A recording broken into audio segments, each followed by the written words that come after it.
요구를 받은 유부남입니다. 그런데 억울하기도 하고 아니면 아내의 반응이 당연한 것 같기도 하고 답답한 마음에 욕을 왕창 먹을 각오로 사연을 보내봅니다. 저는 아내와 나이차가 무려 8살 차이가 납니다. 그래서 주변에서는 많이들 부러워했습니다. 물론 저 역시도 예쁘고 어린 아내이기에 너무 좋지만 때로는 무언가 공감할 수 없고 너무 어리고 해맑기만 한 철없는 여동생 같기도 하였습니다. 그런 아내를 화나게 만드는 단 한 가지가 있습니다. 그건 바로 장모님입니다. 지금의 장모님은 아내의 생모는 아닙니다.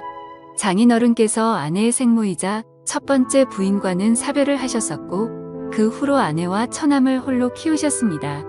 아내와 처남이 장가를 간 이후에 어느 날 만나는 여자가 있다며 재혼을 하고 싶다고 말씀하셨습니다. 가족들은 처음에 장인어른의 말씀에 당황하였지만 모두들 환영한다며 그분을 소개해달라고 하였습니다. 그분이 지금의 장모님이십니다. 처음 뵙는 날의 장모님 모습을 아직도 잊지 못합니다. 장인어른보다 무려 15살이 어리고 저보다 고작 3살 많은 누나였습니다. 그리고 복장은 짧은 치마에 쫙 달라붙는 티셔츠를 입었고 진한 향수 냄새가 진동했으며 짙은 화장은 마치 활용에 없어 여성같이 보이기도 했습니다. 소개하는 자리보다는 나이트나 클럽이 더 잘 어울릴 것 같은 모습이었습니다. 식사와 함께 대화가 오고 갔지만 다들 반응은 냉담했습니다. 아내도 처남도 이거는 아니라면서 절대 반대를 하였고 저나 처남 댁은 별말 없이 암묵적 동의만 하였습니다. 장인어른은 그분의 겉모습과 달리 속은 여리고 착하다며 이해해달라고 하셨습니다. 평생을 너희의 인생을 위해서 살았는데 남은 장인어른의 인생도 지켜달라고 하셨습니다. 한동안 불화가 있었지만 결국 장인어른 뜻대로 재혼을 하시게 되었습니다. 너무나 젊은 새 엄마 새 장모님에 대한 호칭도 부자연스럽고 어색했지만 그래도 장인어른이 행복해 하셨기에 모두들 노력하였습니다. 그렇게 행복할 것만 같은 시간은 길지 않았습니다. 2년쯤 지나서 장인어른은 암에 걸리셨고 몇 번의 수술과 항암 치료를 하였지만 약 1년의 투병 생활 끝에 결국 돌아가시고 말았습니다. 아내는 젊은 장모님이 장인어른의 나이나 건강 상태를 고려하지 않은 채 무리하게 여행도 다니고 밤늦게 데이트도 다니고 술도 같이 많이 마시면서 일찍 돌아가시게 된 거라며 원방하였습니다. 제가 봐도 장인어른께서 12년 사이에 많이 수척해지신 것 같았습니다. 그러니 아내는 더욱 장모님을 원망하였고 장인어른이 계실 때에도 가족들과 장모님 사이에는 분명 안 보이는 벽이 있었습니다. 결국 모든 가족들의 원망과 화살은 장모님께 쏠렸습니다.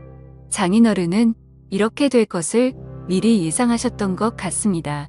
어느 날 평소와 다름없이 낮에 시간이 나서 병원에 들렀습니다. 병원비를 결제하고 병실에 올라갔더니 장인어른 혼자 계셨고 조용히 할 말이 있다며 바람 쐬러 나가자고 하셨습니다. 맞서이었던 저는 그 전에 장인어른과 소주 한 잔씩 하면서 말동무를 해드리고 하였습니다. 많이 답답하고 힘드시지 하면서 장인어른께 말씀을 드렸습니다. 한참을 고민하시면서 혹시라도 자기가 죽게 된다면 아주 가끔이라도 장모 찾아뵙고 안부라도 물어주면 안 되려고 하시는 것이었습니다. 그러시면서 장모도 많이 외로운 사람이라며 부탁한다고 하셨습니다. 저는 마지막 당부 같은 걸 하시는 장인어른께 빨리 쾌차하셔서 집으로 가시면 장모님께도 더 잘하고 처갓집에 더 자주 찾아뵙겠다고 하였습니다. 자네만 믿는다며 저한테 여러 번 부탁을 하셨습니다. 그 뒤로 장례가 끝나고 어느 정도 시간이 지날 때쯤 장모님께 전화를 드렸습니다. 집에 그냥 계신다고 하셨습니다. 퇴근하고 과일 및 고기 등 이것저것 사서 처갓집에 들렀습니다. 아내 보고 같이 가자고 하면 불같이 화를 내며 안 갈 것이 뻔하기에 퇴근길에 혼자 갔습니다. 장모님께서 말을 안 한지 사람을 안 만난지 며칠이 지났는지 모르겠다며 반갑다고 하셨습니다.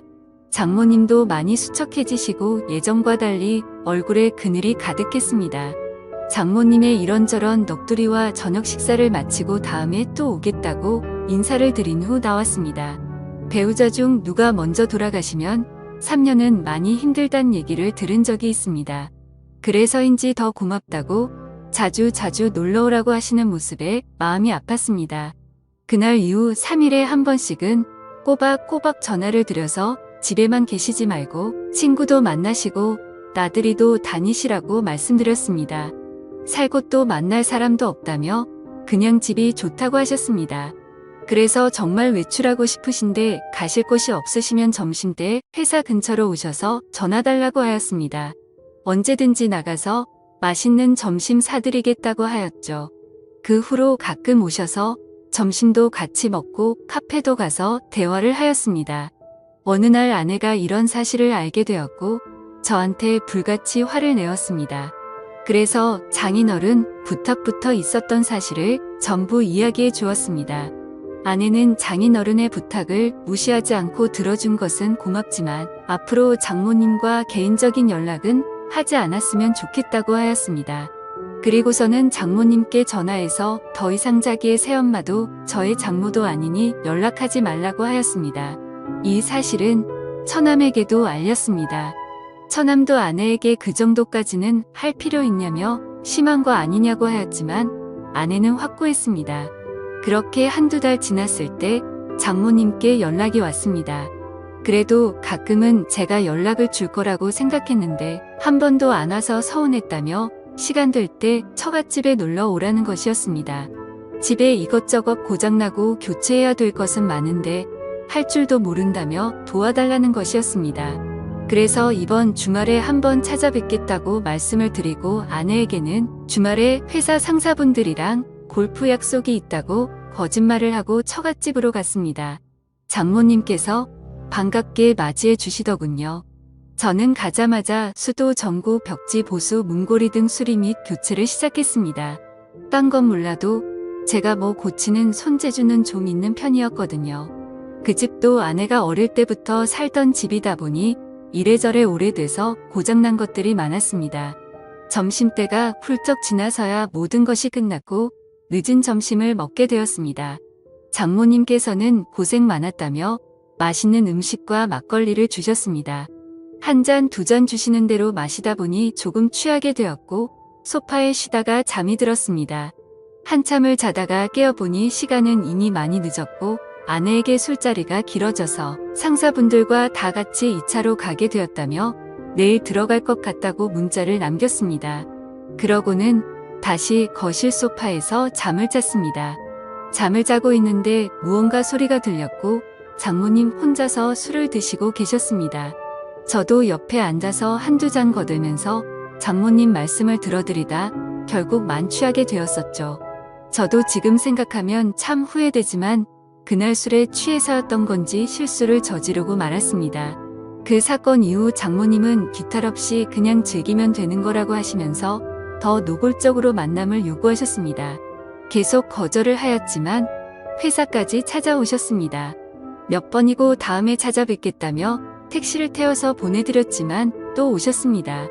결국 처갓집을 가게 되었고 그렇게 만남을 가지게 되었습니다.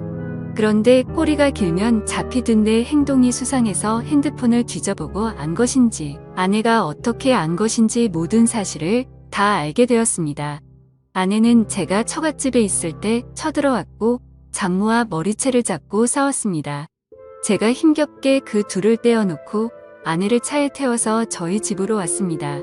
오는 길에 장모와 아내는 전화로 싸웠고 그 와중에 장모의 이야기를 듣게 되었죠. 아내의 태도가 너무 마음에 안 들어서 저를 일부러 꼬신 거라며 제 아내 보고 남편 관리나 잘하라는 것이었습니다. 그렇게 집에 오자마자 아내는 저를 죽도록 때렸고 이혼하자며 집에서 나가라고 하였습니다. 그렇게 집에서 쫓겨나서 회사 근처 고시원에서 생활한 지 2주가 되었습니다. 한 번의 실수에서 멈추지 못한 점, 계속되는 만남의 요구를 거절하지 못한 점, 만남을 가진 점, 아내의 신뢰와 믿음을 저버린 점 등 제 잘못이 많은 것을 잘 알고 있습니다. 하지만 장모님의 그런 악의적인 의도로 벌어진 일들이라는 것이 억울하기도 합니다. 어떻게 보면 저도 당한 경우인데 아내는 무조건 이혼을 요구하고 저는 어떻게 해야 할까요? 용서받고 앞으로 아무 일 없었던 듯이 함께 살 수는 있을까요? 앞으로 어떻게 하는 게 나을지 인생 선배님들께서 말씀 좀 해주시기 바랍니다. 지금까지 읽어주신 모든 분들 감사합니다. 구독과 좋아요, 알림 설정 눌러주시고 다양한 사연 또 들으러 와주세요. 그럼 모두들 행복한 하루 보내세요. 감사합니다.